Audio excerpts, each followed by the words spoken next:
Nakatuhog pa sa bakal na bakod ang kaliwang braso ng binatilyong yan nang respondihan ng mga bumbero sa barangay Calamba, Cebu City. Kinailangang putulin ng grills para matanggal ang 12 anyos na lalaki. Ayon sa ilang nakasaksi, naglalaro siya ng sipa nang lumipad ang kanyang sapatos sa bubong ng kapitbahay. Nang kunin ng sapatos, nadulas siya at sumabit sa bakal.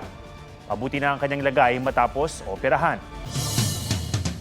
Isang insidente sa Cebu City ang nagpaalala na hindi dapat ino-overload ang mga elevator. 18 estudyante ang natrap sa elevator na para lamang sa 10. May report si Alan Domingo ng GMA Regional TV.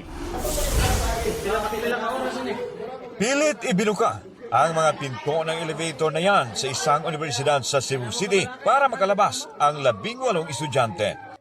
Nasa 20 minuto sila ang natrap dahil hindi mabuksan ang pinto pagbaba sa ground floor.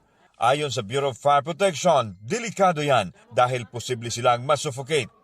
Pinuntahan ng GMA Regional TV ang universidad pero wala raw ang kanilang direktor para magbigay ng pahayag. Hindi rin siya sumagot sa tawag at text messages. Payo ng DEP sakaling matrap sa elevator. To stay calm, no? It's important not to panic, eh? Kung magpanik ta, mahutdan dayon taog hangin. Posible nga makulaps ta. Press the alarm button para makatabang taog makapangayon at tabang. Sa Baguio City, hindi naman pinalad ang janitor na nahulog sa freight elevator shaft ng pinagtatrabahoan niyang establishmento. Ayon sa kaanak ni Ruben Isguera, sasakay sana ito ng freight elevator para magtapon ng basura. Nakailaw daw ang sinyales na pwedeng gamitin ang elevator pero pagbukas ng pinto, wala ang apakan. Nahulog siya mula sa ikatlong palapag. Ayon sa mga pulis, under maintenance ang elevator. Iimbestigahan kung bakit nagamit pa ito. Ipinautopsy ang labi ng biktima para tsaking walang foul play sa kanyang pagkasawi.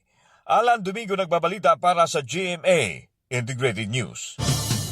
Humingi ng paumanhin si Presidential Anti-Organized Crime Commission spokesperson Winston Casio na pansamantalang tinanggal sa pwesto dahil sa pananampal sa Pilipinong empleyado ng sinalakay na BPO. Sabi ni Casio, pinapili niya kung kakasuhan o bibigyan ng mahinang sampalang lalaki na binastos umano mga kawani ng PAOK. May report si Salima Refran.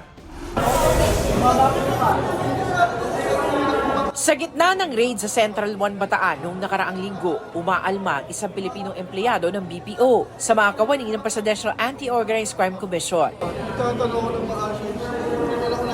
Maya-maya, nilapitan siya ni PAOK spokesperson Winston Casio. Inambahan ni Casio ang lalaki, sabay banta na kakasuhan ito. Sa kakinuha ng mga operatiba ang lalaki. Sa kuha ng CCTV sa klinik ng kumpanya, makikitang kausap ni Casio ang lalaki nang biglang kaliwat kanan siyang sinampal. Kinausap pa niya ulit ang lalaki bago sampalin ng pangatlong beses. Ang video ng pananampal kumalat sa chat groups sa mga BPO employees. Iniimbestigahan na ng PAOK ang insidente. Under administrative suspension ngayon si Casio hanggang sa matapos ang investigasyon ng PAOK. Maaari naman daw maghain ng reklamo ang lalaki sa video para paharapin dito si Casio. Hindi mo pwedeng basta-basta pagbubuhatan ng kamay ang isang tao dahil nagmura siya. Para sa akin, hindi mo pwedeng ituwid ng isang pagkakamali yung isang maling bagay. Nagsumite na ng paliwanag si Casio sa komisyon. Sa panayam ng Super Radyo DZBB, inamin niya ang kanyang pagkakamali. Nadala raw siya ng emosyon matapos umanong murahin ng lalaki ang mga kawani ng PAOK. This is a legitimate operation. Nung dinirty finger mo kami, ang dinirty finger mo is the Presidential Anti-Organized Crime Commission. The Presidential Commission headed by the President of the Republic of the Philippines. Sabi ko naman doon sa tao, sa Filipino, pare, mahinang mag-asawang sampal na lang para hindi ka na namin kasuhan. Willing ka ba doon? Unjust fixation or mahinang mag-asawang sampal? Pero at the end of the day, I still apologize. That is erroneous on my part. Dapat po, inuloy ko na lang yung kaso. Patuloy na kinukuha ng GMA Integrated News ang panig ng Central 1 Bataan. Salima Refra, nagbabalita para sa GMA Integrated News. Nag-viral ang video ng isang babae na tumayo sa parking slot para ireserba ito para sa paparating niyang mga kaanak. Binatikos ang babae na may hiling ngayon sa netizens. May report si Katrina Son.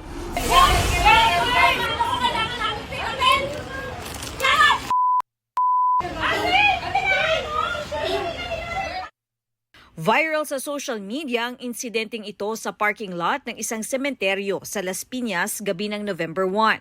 Ang babaeng nakapink at may kausap sa telepono, pinagduduro at sinisigawan ng isang babae. Maya-maya pa, ang babaeng nakapink, pinapatabi at pinaalis ang Montero na paparada.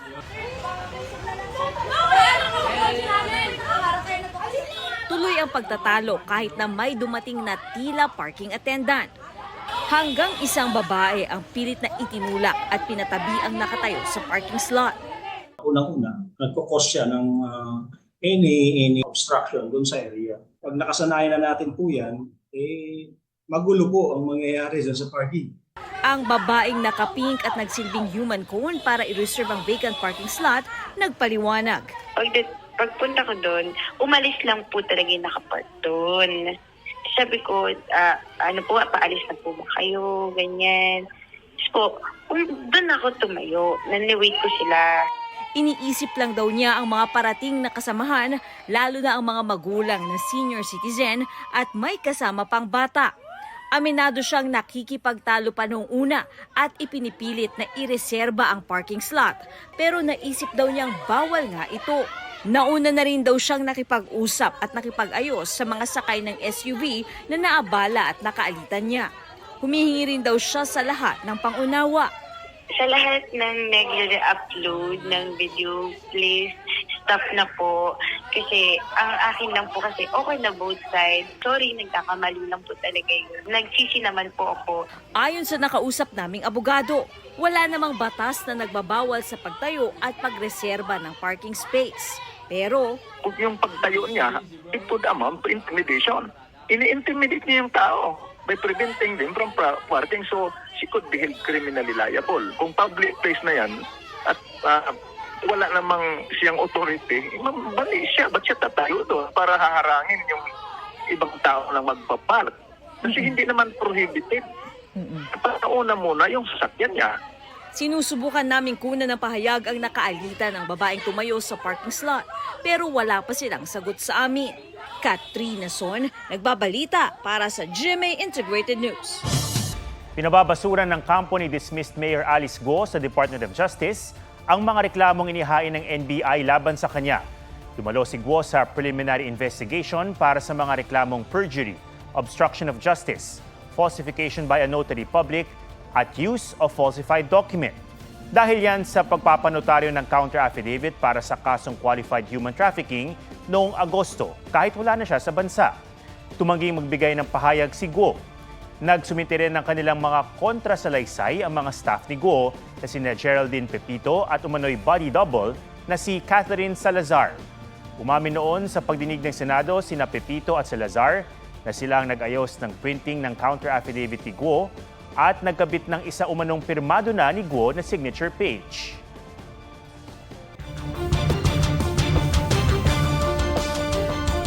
Na-videohan pa na nagdodroga ang isang lalaki habang nagbabantay ng bata, kaya isinuplong ng kanyang mismong mga kaanak.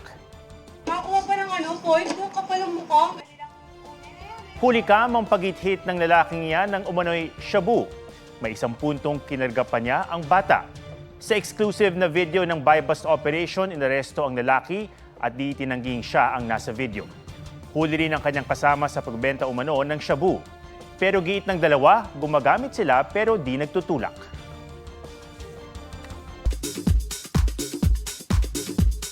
Malalim ang kwentuhan ng GMA Integrated News with Hello Love Again stars Alden Richards at Catherine Bernardo. Ngayon parang vino-value ko sobra yung time ko for myself. Important pala for me yung personal life ko. Like the Kath behind the camera, I need to keep that person alive.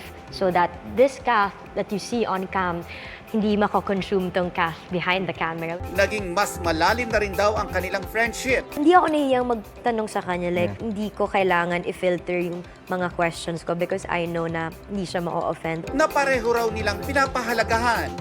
Kahit matagal kaming hindi nakita-kita, And sometimes if we missed out on communications at times, when we see each other, parang walang nagbago. After mag-trend at magkaroon ng reputation as ultimate kahawig ni Taylor Swift, So Taylor has very distinct lips. na-reveal na ang secret. Tissue lang pala. So we needed that. Ang delicate at enchanting process, ipinagpapasalamat din ni Rian sa kanyang glam team. Nelson Canlas nagbabalita para sa GMA Integrated News. Nahulog sa bangin ng isang truck sa Sabangan Mountain Province. Tulong-tulong ang mga motorista para mahatak ang nadisgrasyang truck. Nailigtas ang driver at pahinanti nito. Inaalam pa ng pulisya ang sanhi ng pagkahulog ng truck.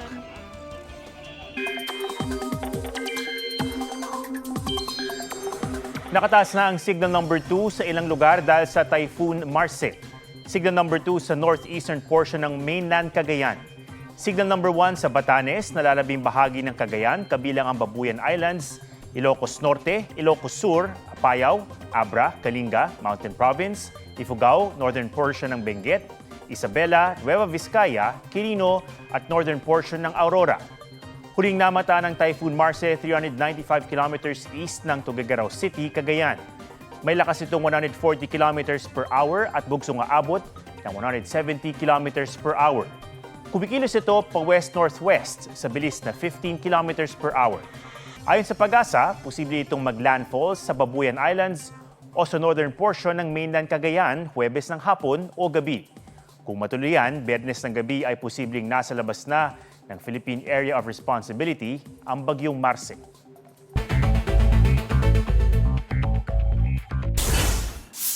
Land Transportation Office, nilinaw na wala silang inisyu na number 7 protocol plate o plakang pang-senador sa sasakyang illegal na pumasok sa EDSA bus lane noong linggo. Sa kanilang datos, kaunti lang daw ang may kapareho nitong modelo sa buong bansa. Initial po natin ay wala pa nga pong 30 but we're still looking. Baka meron tayong hindi na i-type, na ma-search. NCRPO Director Major General Sidney Hernia itinanggi ang aligasyong pangingikil laban sa kanya at sa 14 pang pulis. Kasunod yan ng reklamo ng mga umano'y online scammer na inaresto sa isang raid sa Ermita, Maynila na hiningan daw sila ng tig 1 milyong piso at hindi pa raw binasahan ng kanilang karapatan. Ani Hernia, walang basehan ng reklamo na handa raw nilang harapin. Rafi Tima nagbabalita para sa GMA Integrated News.